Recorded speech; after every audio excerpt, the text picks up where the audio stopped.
여름이 시작될 무렵 영국 전역의 학생들은 학년이 끝나고 방학이 시작되기를 간절히 기다리고 있었다. 그들 중에는 에식스주 이스트 틸버리 출신의 다니엘 존스도 있었다. 2001년 6월 18일 아침, 다니엘은 평소와 같이 학교에 갈 준비를 했다. 7시 55분경 그녀는 가족들에게 작별 인사를 하고 스쿨버스를 타기 위해 버스 정류장으로 향했다. 오후 2시 30분에 존스 가족의 집에 전화가 울렸다. 전화 건너편에는 다니엘의 선생님이 있었는데 그녀가 왜 수업에 빠졌는지 문의하고 있었다. 이 질문은 다니엘의 부모에게 청천벽력과 같았다. 그들은 왜 딸이 학교에 나타나지 않았는지 이해할 수 없었다. 그녀에게는 수업을 빠질 이유가 없었다. 다니엘라 사라 존스는 1985년 가을 에식스 주에서 태어났다. 그녀의 부모인 린다와 토니 존스는 다니엘라와 2명의 남동생들과 함께 이스트 틸버리라는 작은 마을에 살고 있었다. 다니엘라는 다소 내성적이었고 집의 안락함을 선호했으며 때때로 다른 사람들 앞에서 수줍어했다. 그럼에도 불구하고 그녀는 뛰어난 유머 감각을 가지고 있었고 많은 친구들이 있었다. 다니엘라가 가장 사랑한 것은 동물들이었다. 집에는 그녀가 무엇보다 아끼는 2마리의 작고 털복숭이 토끼가 있었다. 다니엘라의 부모가 학교로부터 전화를 받았을 때 이 소식은 그들을 깊이 불안하게 했다. 그들은 설령 딸이 수업을 빼먹기로 결정했다 해도 어둠이 내리기 전에는 반드시 집에 올 것이라고 생각했다. 결국 다니엘라는 항상 밤에 혼자 있는 것을 두려워했기 때문이다. 하루 종일 다니엘라의 가족과 친구들은 그녀에게 연락을 취하려고 시도했다. 메시지를 보내고 전화를 걸었다. 하지만 침묵만이 있을 뿐이었다. 이런 행동은 다니엘라와는 전혀 맞지 않았고 이것이 모든 이들을 더욱 불안하게 만들었다. 다니엘의 이야기는 많은 질문들을 답 없이 남겨두었다. 그녀는 심지어 이웃을 방문하려고 할 때조차 항상 부모에게 자신의 계획을 알려주었다. 보통 그녀는 목적지에 도착하자마자 집에 전화를 걸었다. 어둠이 내리고 다니엘이 여전히 돌아오지 않자 가족들은 불안해졌고 수색을 시작하기로 결정했다. 린다 존스는 딸의 전화나 귀가를 기대하며 집에 남았다. 자정 무렵 다니엘에게 무언가 일이 일어났음이 분명해지자 부모들은 당국에 도움을 요청했다. 수사관들은 우선 실종자의 주변을 조사했다. 다니엘이 집을 떠날 이유가 없었고 그녀의 모든 물건들이 그대로 있다는 것이 확인된 후 즉시 수색을 시작하기로 결정했다. 다니엘의 남동생은 이상한 관찰 내용을 전했다. 아침에 그는 창문을 통해 누나가 집을 나서서 평소의 길을 따라가다가 갑자기 돌아서서 다른 방향으로 가는 것을 보았다고 했다. 이것이 그에게는 이상하게 보였다. 본격적인 수색 작전이 시작되었다. 수사관들, 추적견을 데리고 온 조련사들, 친척들과 친구들이 다니엘이 평소 학교에 가기 위해 이용하던 길을 따라 수색에 나섰다. 어머니는 밤새 거의 잠을 이루지 못했다. 그녀는 딸이 평소처럼 언제든지 문으로 들어올 것을 기다렸다. 다음 사흘 동안 가족은 집의 구석구석을 샅샅이 뒤졌지만 중요한 것은 아무것도 찾지 못했다. 하지만 그날 아침 실종자를 본 사람들을 찾아내는 데는 성공했다. 한 쌍의 학생이 그녀가 버스 정류장 옆 상점으로 가는 것을 목격했다. 그녀는 스쿨버스에 탑승하지 않았던 것으로 밝혀졌다. 곧 수색 활동이 확대되었다. 경찰은 작은 마을을 집집마다 돌아다녔다. 수사관들은 모든 주민들과 이야기를 나누고 그들에게 창고와 부속 건물들을 확인해달라고 요청했다. 동시에 사회의 반응은 압도적이었다. 모든 이들이 가족을 지원하려고 노력했고 많은 지역 주민들이 직접 수색에 참여했다. 하지만 며칠간의 집중적인 수색 후에도 아무런 흔적을 찾을 수 없었다. 실종자의 가족과 가까운 이들은 절망했다. 그럼에도 불구하고 그들은 사랑하는 딸이 살아있고 곧 집으로 돌아올 것이라고 계속 믿었다. 지역법 집행관들은 실종된 다니엘에 관한 상황의 심각성을 인식하고 사건을 중앙수사팀에 넘겼다. 그들은 가족과의 연락 담당자로 특별 요원을 배정했다. 그의 임무는 전체 수사기간 동안 가족들을 지원하고 시기적절하게 새로운 정보를 전달하는 것이었다. 이 요원은 다니엘의 친척들과 신뢰 관계를 구축하여 가족 내 분위기를 더 잘 이해하고 실종자의 프로필을 작성해야 했다. 대화 중에 부모들은 딸이 삼촌과 지내는 것에 대한 우려를 표현했다. 토니 존스의 누이의 남편인 스튜어트 캠벨은 다니엘과 가까웠다. 이 43살의 건설 노동자이자 두 아이의 아버지는 그들이 어렸을 때 자주 조카와 그녀의 남동생들과 시간을 보냈다. 그는 그들과 놀아주고 자신의 아이들처럼 대했다. 수사관과의 대화에서 존스 부인은 스튜어트에 대한 자신의 관찰 내용을 전했다. 그녀의 말에 따르면 그는 과도한 자존감을 가진 사람의 인상을 주었지만 동시에 어떤 매력도 가지고 있었다. 그녀의 남편 토니는 그와 우호적인 관계를 유지했지만 때때로 아내에게 스튜어트에게는 막연한 불편함을 일으키는 무언가가 있다고 고백했다. 시간이 지나면서 스튜어트는 조카 다니엘라에게 증가된 관심을 보이기 시작했다. 그는 수업 후 그녀를 데리러 가서 차로 태워주는 것에 익숙해졌다. 이것은 특히 그부들의 호기심 어린 시선 때문에 다니엘라에게 불편함을 주었다. 스튜어트는 자주 그녀를 영화관과 카페에 초대했고 산책 중에 끈질기게 그녀의 손을 잡으려고 시도했다. 스튜어트의 존스 가족집 방문은 너무 빈번해졌다. 주당 4번에서 5번까지. 마침내 린다와 토니는 그의 방문을 제한하기로 결정했다. 토니는 스튜어트가 소파에서 다니엘라 옆에 앉아 그녀가 왜 그렇게 당황하고 얼굴을 붉히는지 끈질기게 묻던 한 사건을 기억했다. 토니가 이 대화를 들었을 때 그는 개입하기로 결정하고 스튜어트에게 무슨 일인지 물었다. 하지만 캠벨은 즉시 손을 흔들며 모든 것이 괜찮다고 설명하고 즉시 자리를 옮겼다. 당국 대표와의 대화 후 다니엘의 부모들은 이제서야 이해하기 시작했다고 전했다. 스튜어트의 행동 뒤에는 삼촌과 조카 사이의 평범한 관계보다 더한 것이 있을 수 있다는 것을 다니엘이 그에게서 거리를 두려고 노력했던 것 같았다. 린다와 토니는 이전에 그의 행동을 진실한 애정과 가족에게 더 가까워지고자 하는 욕구로 설명했다고 인정했다. 그리고 그들에게 이상하게 보인 모든 것은 무해한 오해로 돌렸다. 그들은 만약 자신들의 추측이 근거 없는 것으로 판명된다면 가족 관계에 심각한 해를 끼칠 수 있다는 두려움 때문에 너무 주의 깊게 관찰하지 않으려고 노력했다. 결국 토니의 친누이가 스튜어트의 아내였기 때문이다. 다니엘이 연락을 끊은 지 하루 후 토니는 친척을 방문하기로 결정했다. 하지만 집은 침묵으로 그를 맞이했다. 창문을 통해 들여다볼 때 그는 거실에 있는 비디오 감시 시설을 놀라며 발견했는데 이것이 그에게는 이상하게 보였다. 하지만 더 이상한 것은 토니가 마침내 그를 만났을 때 스튜어트 캠벨의 행동이었다. 그는 다니엘의 실종에 대해 완전히 무관심해 보였다. 게다가 스튜어트는 그녀의 수색에 전혀 관심을 보이지 않는 유일한 사람이었다. 동시에 지역 언론은 다니엘 존스의 실종에 대해 계속해서 집중적으로 보도했다. 증가하는 대중의 관심을 고려하여 법집행기관 대표들은 언론인들과의 회담을 조직하여 사건에 대한 공식 정보를 제공하기로 결정했다. 언론인들과의 회담에서 수사관들은 다니엘이 어떻게 실종되었는지에 대한 세부 사항을 전했다. 그들은 지역 뉴스 시청자들에게 수색에 도움이 될 수 있는 모든 정보를 신고해달라고 요청했다. 이 조치는 성공적이었다. 경찰서에 수많은 전화가 들어오기 시작했다. 그중 하나가 수사관들의 특별한 관심을 끌었다. 한 목격자는 다니엘이 마지막으로 목격된 그날 아침에 비슷하게 생긴 소녀를 발견했다고 보고했다. 그녀는 파란색 배달 트럭 옆에 서서 한 남자와 큰 소리로 다투고 있었다. 흥미롭게도 다니엘의 삼촌 스튜어트 캠벨은 비슷한 파란색 배달 트럭을 소유하고 있었다. 이 세부 사항은 경찰에게 심각한 의혹을 불러일으켰다. 캠벨이 조카를 알 수 없는 방향으로 납치했을 수도 있다는 우려가 생겼다. 수사관들이 용의자를 대화에 초대하기 전에 그들은 그의 과거를 조사하기로 결정했다. 그들이 발견한 것은 그들에게 큰 우려를 안겨주었다.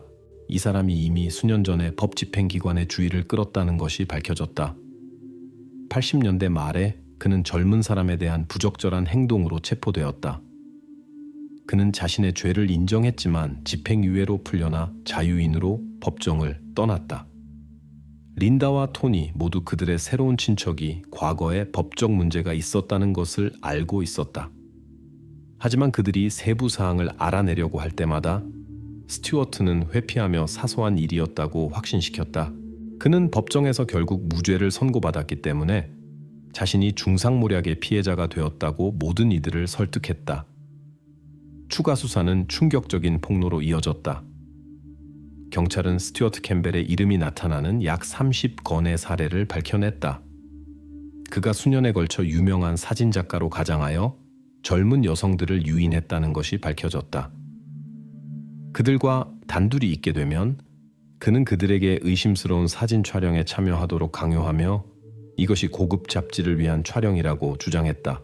캠벨의 과거와 실종된 다니엘과의 비정상적인 관계를 고려하여 수사관들은 그에 대한 의혹을 해소하거나 조카의 신비로운 실종에 그가 연루되었을 가능성에 대한 증거를 찾아야 했다.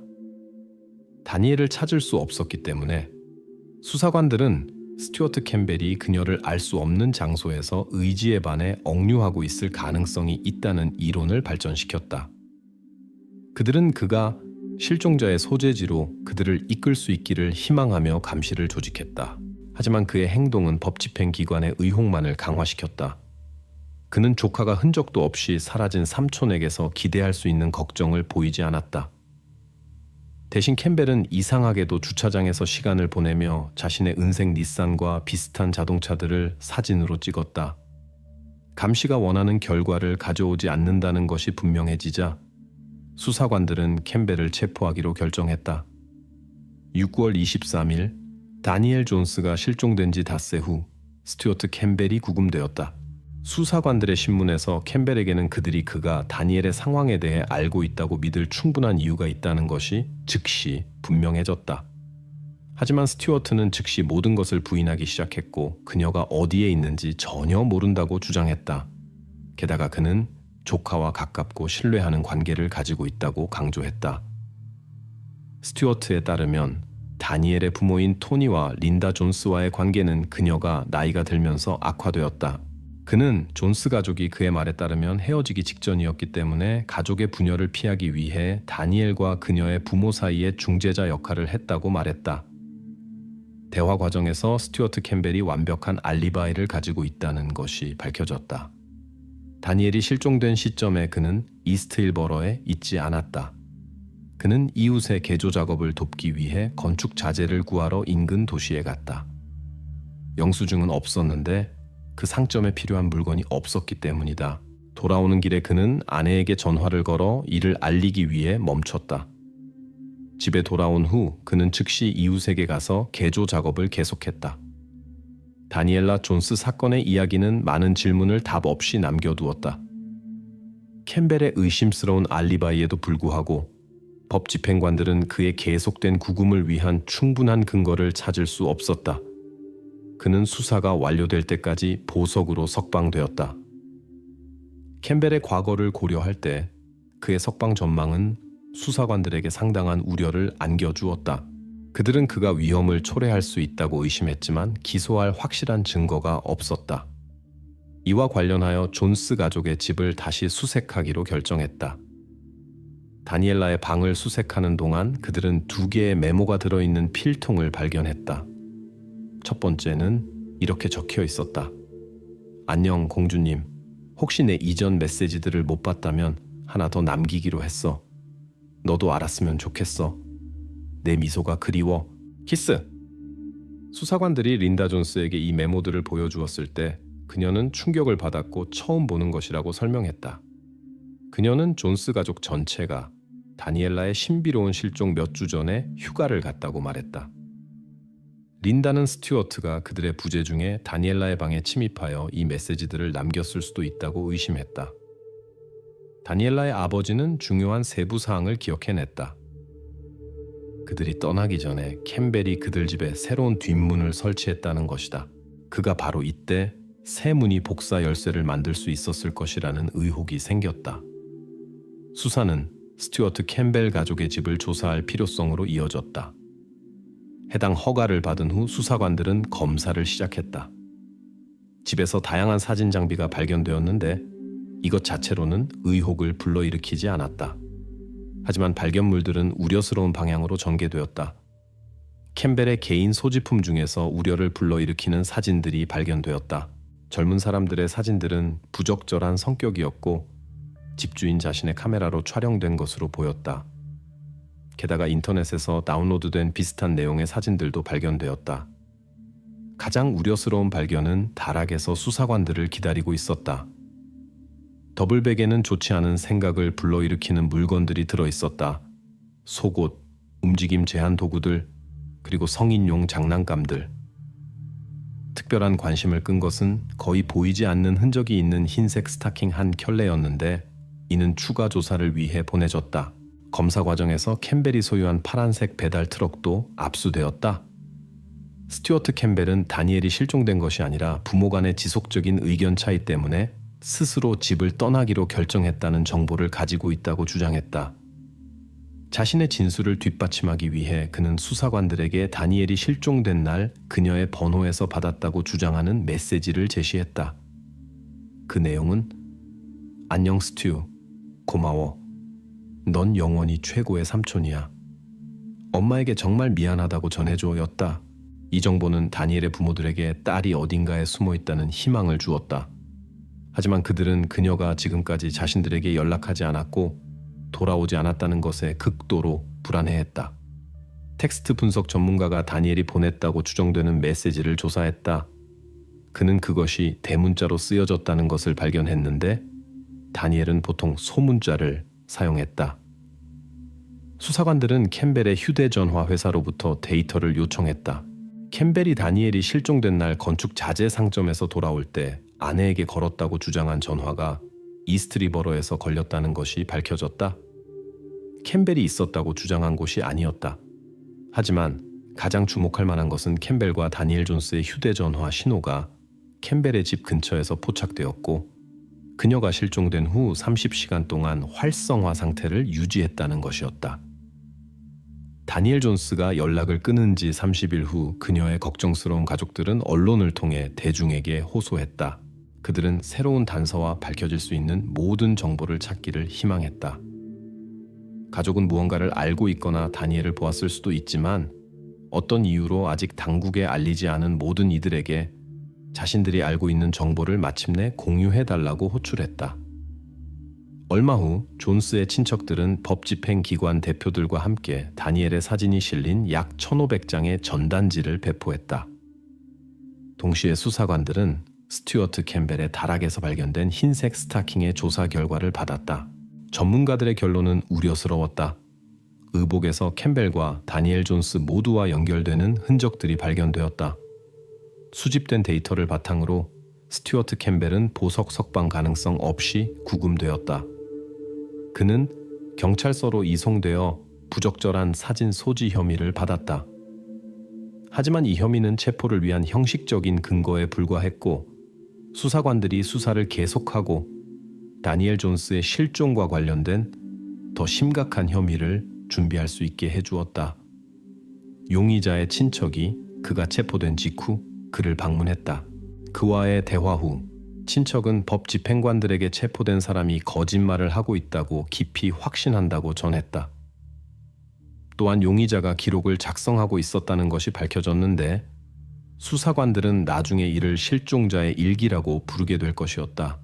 그는 그곳에 전화든 보낸 메시지든 그녀와의 모든 상호작용을 기록했다. 이 기록들은 그가 그녀에게 과도하게 매혹되어 있었음을 분명히 했다.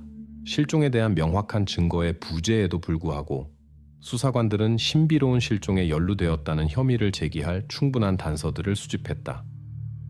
기소 후 용의자는 거의 1년 동안 법집행기관에 감시해 있었다. 이 기간 동안 영국과 유럽 전역에서 실종자가 안전하다고 주장하는 500건 이상의 신고가 들어왔다. 이는 각각의 신고가 철저한 확인을 필요로 했기 때문에 지역 경찰에게 상당한 어려움을 안겨주었다. 그녀가 아직 어딘가에 있을 가능성이 조금이라도 있었고 이 신고가 무시되었다면 이는 법정에서 캠벨의 변호사들에게 중요한 농어가 될 수 있었다. 재판 시작 전 몇 개월 동안 다니엘을 찾으려는 노력이 상당히 강화되었다. 이는 단지 수사를 위한 핵심 증거를 찾는 것뿐만 아니라 그녀의 가족에게 절실히 필요한 정신적 위안을 제공하는 것이기도 했다. 캠벨에 대한 재판 시작 12일 전에 인간의 유해가 발견되었다. 수사관들은 이것이 밀리 다울러라는 이름의 실종된 학생의 것이라고 확인했다. 나중에 밝혀진 바와 같이 레비 벨필드라는 사람이 그녀의 실종에 연루되어 있었다. 그는 밀리의 유해가 발견된 지 10년 후에 자신의 행위에 대해 책임을 져야 했다. 2002년 10월 14일 다니엘의 아버지의 누이와 결혼한 남자인 스튜어트 캠벨에 대한 재판이 시작되었다. 린다와 토니 존스는 그를 신뢰했고 그는 자신을 돌봄이 있는 친척으로 내세웠다. 스튜어트 캠벨의 이야기는 수많은 질문을 제기했다. 그는 다니엘 존스에 대한 중범죄로 기소되었다. 하지만 캠벨은 다니엘이 발견되지 않았다는 것을 알기 때문에 제기된 혐의들에 대해 자신 있고 걱정 없어 보였다. 수사관들은 캠벨이 토니와 린덱에 알리지 않고 다니엘과 비밀리에 소통했다고 의심했다. 그가 그녀에게 매우 매혹되어 있었고 소녀와 그녀의 부모 사이에 불화를 심으려고 시도했던 것 같았다. 다니엘이 마지막으로 목격된 것은 캠벨의 차량과 비슷한 파란색 배달 트럭에서 누군가와 대화하는 모습이었다. 캠벨의 다락에서 그와 다니엘의 DNA가 있는 흰색 스타킹 한 켤레가 발견되었다. 그의 개인 기록은 젊은 사람들에 대한 불건전한 관심을 드러냈다. 중요한 증거는 다니엘이 보냈다고 주장되는 메시지들이었다. 조사 결과 캠벨 자신이 작성자였으며 수사를 오도하려고 시도했다는 것이 밝혀졌다. 휴대전화 회사의 데이터는 그의 알리바이를 반박했다. 전체 재판 과정 동안 캠벨은 침묵을 지켰다. 그는 무언가가 마음에 들지 않을 때만 가끔 변호사들에게 메모를 전달했다. 거의 3개월간의 심리 후 배심원들이 판결을 내렸다. 스튜어트 캠벨은 유죄로 인정되어 20년 후 재검토 가능성과 함께 장기형을 선고받았다. 2019년까지 다니엘 존스의 소재는 알려지지 않았다. 린다 존스는 비극적으로 운명이 정해진 헬렌 맥코트를 기념하는 이니셔티브를 지원했다. 이 제안은 수사관들로부터 중요한 정보를 감추는 이들의 권리를 제한하려는 것이었다. 헬렌은 보험회사에서 일하고 있었는데 1988년에 그녀의 삶이 갑작스럽게 끝났다. 그녀의 실종과 연결된 이안 심스라는 남자는 사건의 모든 상황을 결코 밝히지 않았다. 새로운 법률 제정을 위한 호출은 10만 명 이상의 서명을 모았고 최고 정부 차원에서 지지를 받았다.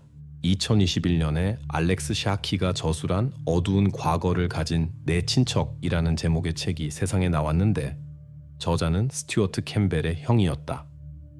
이 작품에서 알렉스는 형과 함께한 자신의 삶의 이야기를 솔직히 공유하고 다니엘 존스의 신비로운 실종에 이은 사건들을 자세히 묘사했다. 다니엘의 실종으로부터 20년이 지났을 때 에식스의 법 집행기관들은 그녀를 기리는 추도 행사를 조직했다. 수사관들은 다니엘의 가족들에게 희망을 포기하지 않고 가족이 평화를 찾고 그들 삶의 이 슬픈 장을 마무리할 수 있도록 수색을 계속할 것이라고 확신시켰다. 많은 사람들은 다른 사람들이 있는 환경에서는 대중의 관심으로 인해 보호받는다고 믿는다.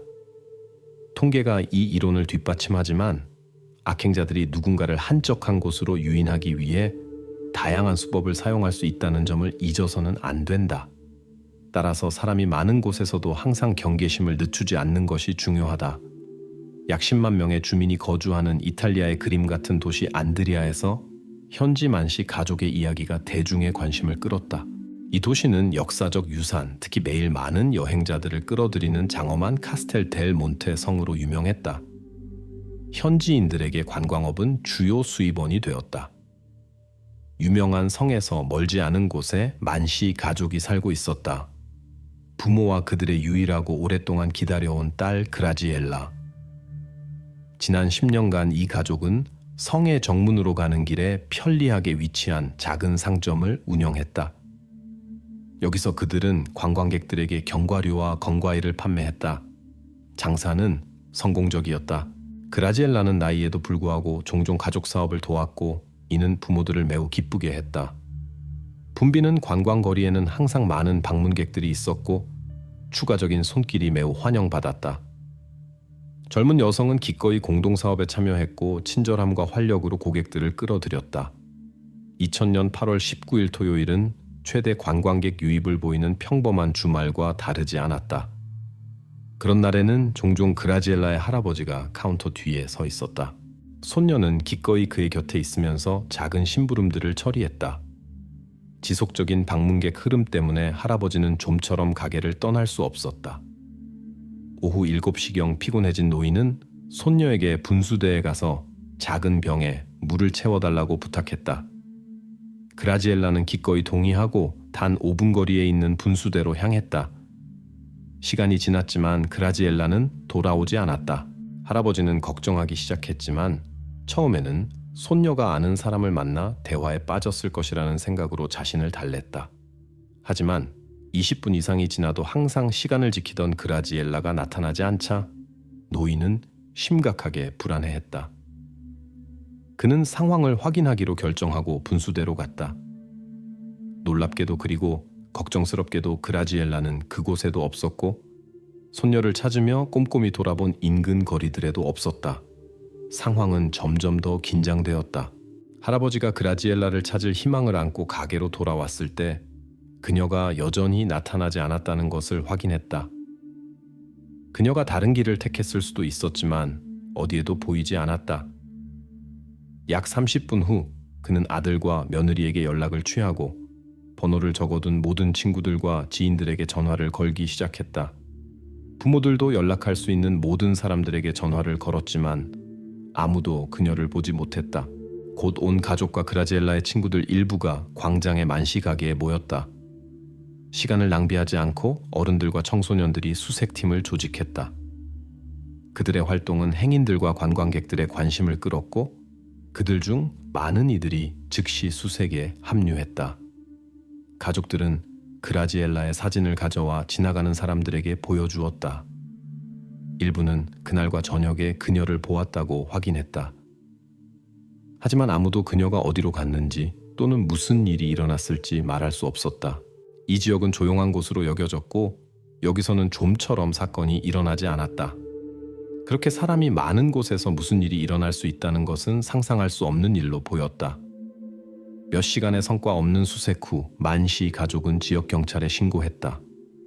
경찰관들은 즉시 수색에 나섰다. 얼마 후 한 지역 주민이 우려스러운 정보를 가지고 순찰 경찰관 중 한 명에게 다가왔다. 그는 카스텔델 몬테성 근처의 숲이 우거진 지역에서 비명소리를 들었다고 했다. 2명의 카라비니에리가 지시된 방향으로 가서 농장 중심부에서 올라오는 연기를 발견했다. 처음에는 이것을 실종 사건과 연결짓지 않았지만 화재 원인을 확인하고 소방서 출동의 필요성을 평가하기로 결정했다. 약 10m 거리까지 접근했을 때 경찰관들은 이상한 냄새를 감지했다. 화재 지점은 이상하게 보였다. 마른 잎사귀층 아래에서 그들은 우려스러운 무언가를 발견했다. 크기와 그라지엘라의 복장 설명과 일치하는 의복 때문에 경찰관들은 무거운 마음으로 그들의 최악의 추측이 확인되었음을 인정해야 했다. 그들이 범죄 현장을 발견했을 때 이미 무엇인가를 바꾸기에는 너무 늦었다. 숲 지역을 조사하면서 수사관들은 의복의 여러 조각들과 화재 발생 장치, 추정되는 불의 원인을 발견했다. 범인들에 대한 추가 단서는 발견되지 않았다. 지역에 대한 더 철저한 조사가 필요했다.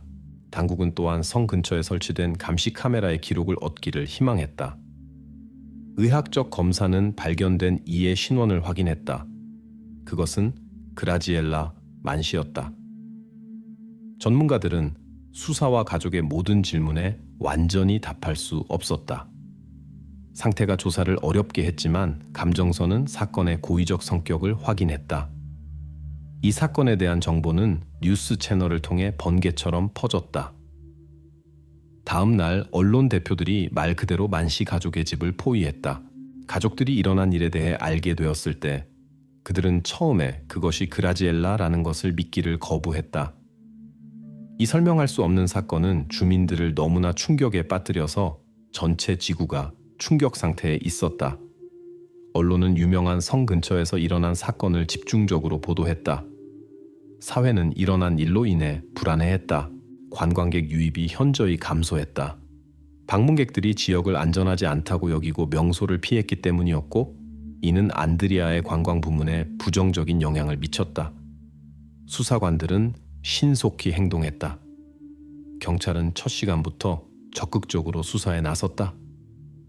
주요 가설로는 범인이 그라지엘라를 산책로에서 한적한 곳으로 이끌고 그 후 흔적을 없애기 위해 불을 질렀다는 것이었다. 그라지엘라의 주변에는 명백히 심각한 적이 있을 수 없었기 때문에 성인을 찾고 있었다. 수사는 여러 가설을 추적했다. 먼저 이 지역에 있을 수 있는 범죄 전력이 있는 사람들의 목록을 확인했다. 하지만 이 수사 방향은 점차 중요성을 잃었다. 관광객 데이터도 조사했다. 범인이 무작위로 행인을 선택하는 여행자일 수 있다고 추정했다. 시간이 지나면서 이 가설도 점점 가능성이 낮아 보였다. 만시 가족의 목격자들, 친구들, 지인들을 신문하는 과정에서 파스퀄레 타르토로라는 이름이 점점 더 자주 언급되었다. 이 20세의 젊은 남자는 그 지역 전체에 알려져 있었다. 그는 만시 가족의 가게가 있는 거리에서 비공식적으로 주차 관리원으로 일했다. 많은 사람들이 파스퀄레의 이상한 행동을 주목했다. 그라지엘라가 친척들의 가게를 도우기 시작한 이후로 그는 계속 그녀를 관찰했다. 그의 시선이 주변 사람들을 불안하게 했다. 여러 목격자들이 이 상황을 지적했고, 이는 수사관들의 특별한 관심을 끌었다. 당국이 파스퀄의 친구들과 나눈 대화는 우려스러운 추측을 확인했다. 문제가 제기되었다. 파스퀄이 집착적인 스토커일 수 있을까? 가족들은 이 가능성을 단호히 거부했다. 그들의 말에 따르면 그는 잘 보호받는 가족에서 자랐고 법과 갈등을 일으킨 적이 없었다. 적어도 카스텔 델 몬테에서의 그 운명적인 저녁 전까지는. 친척들의 확신에도 불구하고 파스퀄은 사건의 주요 인물이 되었다. 수사관들과의 만남에서 의혹은 더욱 강화되었다. 그의 티셔츠는 의심스러운 짙은 빨간 얼룩과 흙으로 더러워져 있었는데 마치 오랫동안 땅을 파고 있었던 것 같았다. 그의 얼굴에는 저항의 흔적이 보였다. 수사관들은 긁힌 상처가 표면적이었다고 주목했는데 마치 부드러운 손가락에 의해 남겨진 것 같았다. 파스퀄은 한 사람의 실종에 대한 자신의 관련성을 부인했다. 하지만 수사관들과의 대화가 길어질수록 그의 사건 버전은 더 자주 바뀌었다. 경찰서에서 몇 시간을 보낸 후 파스퀄은 굴복하기 시작했다. 수사관들에게 특별한 우려를 일으킨 것은 그라지엘라의 아름다움에 대한 그의 언급이었다. 그는 학생에 대해 그렇게 말했다. 명백히 경찰로부터 무언가를 숨기려고 시도하는 용의자의 이야기에는 많은 모순이 누적되었다. 한 버전에서 파스퀄은 자신이 우연히 그 숲에 있었다고 주장했는데 산책 중에 움직이지 않는 사람을 보았다고 했다. 두려워서 도망쳤고 곧 경찰이 나타났다고 했다. 나중에 그의 이야기는 새로운 세부 사항으로 보완되었다. 그는 물을 길러 온 그라지엘라를 분수대에서 만났다고 이야기했다. 그녀는 그를 두려워하지 않았고 이전에 자주 본 적이 있었다. 그날까지 그는 항상 차분하고 적절하게 보였다. 파스퀄은 지역계획에서 최근 태어났다고 주장하는 강아지들에 대한 이야기로 그녀를 숲으로 유인했다고 고백했다. 그가 최종적으로 붙잡혔을 때 그는 사건을 인정하고 흔적을 없애려고 했다고 주장했다. 젊은 남자는 다른 동기는 없었다고 주장하며 일어난 일을 통제를 벗어난 게임이라고 표현했다. 언론은 사건의 모든 세부 사항을 적극적으로 조명하면서 소문과 확인되지 않은 세부 사항들을 추가했다. 이는 혼란을 야기했다. 범인의 진정한 동기는 불분명했다. 파스퀄의 진술에 관한 이야기는 예상치 못한 전개를 보였다. 법집행기관은 사건의 신뢰할 만한 버전을 얻으려고 노력했다. 그의 이야기에는 많은 모순, 발견된 증거와의 명백한 불일치가 있었다. 그가 사건의 세부 사항과 다른 중요한 정보를 카라비니에리와 공유했지만 사건과 그 원인에 대한 많은 핵심 질문들이 답되지 않은 채로 남아 있었다. 화재가 22시에 시작되었다는 것이 확인되었지만 실종은 거의 3시간 전에 발견되었다. 이 모든 시간 동안 무슨 일이 일어났을까? 파스퀄은 목소리를 들었다고 자신의 행동을 설명했다. 숲 근처로 사람들이 지나갔다. 그는 실종자에 대한 수색이 시작되었다고 생각했다. 법의학 전문가의 감정서가 특별한 우려를 일으켰다. 그의 의견으로는 그라지엘라 만시가 화재 당시 의식이 있었다. 카라비니에리는 용의자와 계속 작업했다. 이런 상황에서 그가 왜 사소한 긁힌 상처만 가지고 있었는지 의문이 제기되었다. 그가 혼자 행동했다는 것에 의구심이 생겼다. 아마도 다른 연루자들도 있었을 것이다.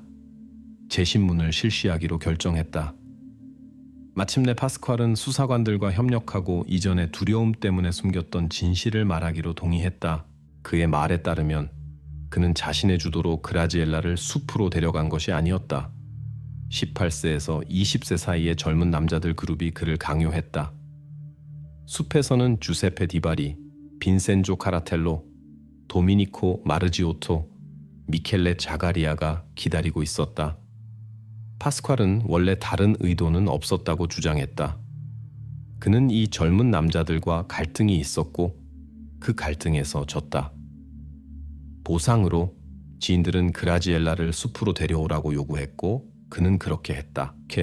4명의 젊은 남자들이 그라지엘라를 몇 시간 동안 붙잡아 두었다. 그들이 수색의 외침을 들었을 때 결과가 두려워졌다.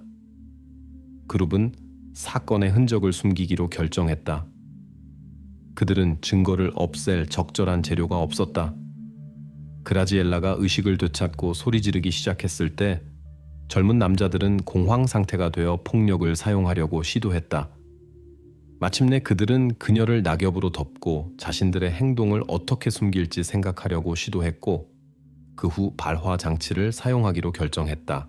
관련된 모든 이들은 18세에서 20세 사이였다.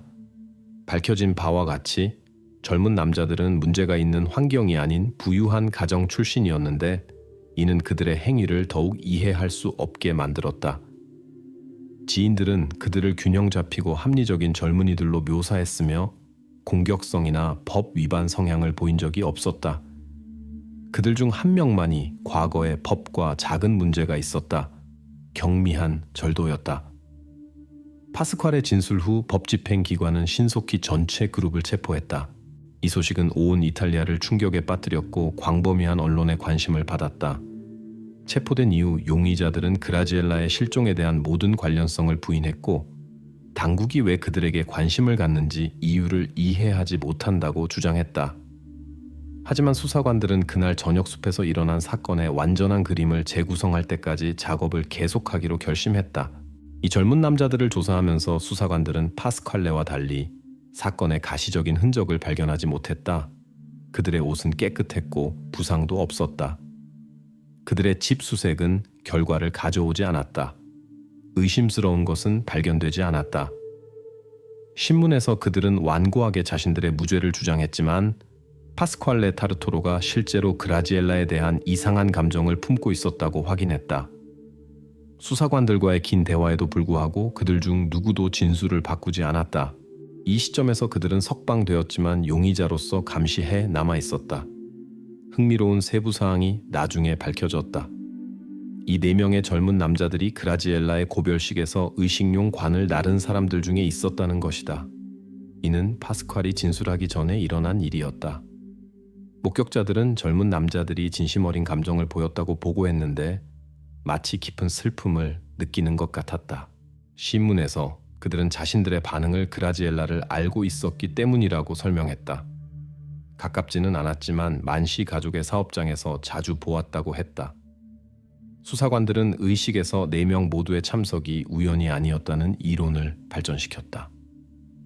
가족과의 밀접한 관계가 없었음에도 불구하고 그들이 내적 불편함을 느꼈거나 수사가 얼마나 진전되었는지 그들에 대한 의혹이 있는지 이해하려고 시도했을 수 있다.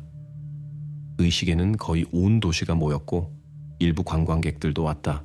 그런 인파 속에서 감정적인 4명의 젊은 남자들은 특별한 관심을 끌지 않았다. 그들이 다시 경찰서로 불려왔을 때 각자와 개별적으로 대화했다. 빈센조와 주세페는 알리바이가 있다고 주장했다. 그들은 실종 당일 19시경 지역 게임 클럽에 있었다고 설명했다. 반면 미켈레와 도메니코는 수사관들과의 대화를 거부하고 변호사의 참석을 요구했다. 이런 행동은 법 집행 기관의 이들에 대한 관심을 더욱 강화시켰다. 수사관들은 빈센조와 주세페의 알리바이 확인을 시작했다. 컴퓨터 클럽에서 그들의 참석이 확인되었지만 첫 시간 동안만이었다. 친구들의 이후 행방은 알려지지 않았고 이는 수사기관에서 의문을 제기했다. 미켈레와 도미니코가 자신들의 사건 버전을 말하기로 결정했을 때 사건은 예상치 못한 전개를 보였다. 그들의 이야기는 파스퀄레 타르토로의 진술과 대부분 일치했다. 그들의 말에 따르면 친구들은 저녁에 숲에서 만났는데 게임을 위해서였다고 했다. 그들이 도착했을 때는 이미 전체 그룹이 현장에 있었다. 파스퀄이 그라지엘라를 데려와야 했다. 나머지 참가자들은 나무 뒤에 숨어서 그들의 출현을 기다렸다. 숲까지는 약 15분에서 20분이 걸렸다. 이 시간에 할아버지는 아마도 이미 손녀 찾기를 시작했을 것이다. 그들이 현장에 도착했을 때 다른 참가자들이 숨어있던 곳에서 뛰어나왔다. 그라지엘라는 함정에 빠졌다. 그룹은 술의 영향을 받고 있었다. 그들은 그라지엘라가 얼마나 두려워하는지 보며 재미있어 했다. 체포된 이들의 진술에 따르면 그들은 단지 무력한 그라지엘라와 놀고 싶었을 뿐이었다. 그라지엘라는 너무 놀라서 경직 상태가 되었다. 한순간 상황이 통제를 벗어났다. 넘어진 후 그녀는 의식을 잃었다. 젊은이들은 원래는 단지 그녀를 겁주려고 했을 뿐이라고 주장했다. 그녀가 더 이상 말에 반응하지 않자 모든 이들이 상황의 심각성을 깨달았다. 이 순간 그들은 목소리를 들었다. 아마도 그라지엘라를 찾는 사람들의 목소리였을 것이다. 술에 영향해서 그들은 사건의 흔적을 숨기기로 결정했다. 용의자들의 진술은 부분적으로 증거에 의해 확인되었다. 의학적 검사는 애매했다. 그라지엘라에게는 특정한 부상이 있었지만 그 발생 방식은 정확히 확인될 수 없었다. 젊은 여성의 옷은 제자리에 있었고 이는 일부 초기 수사 가설에 의문을 제기했다.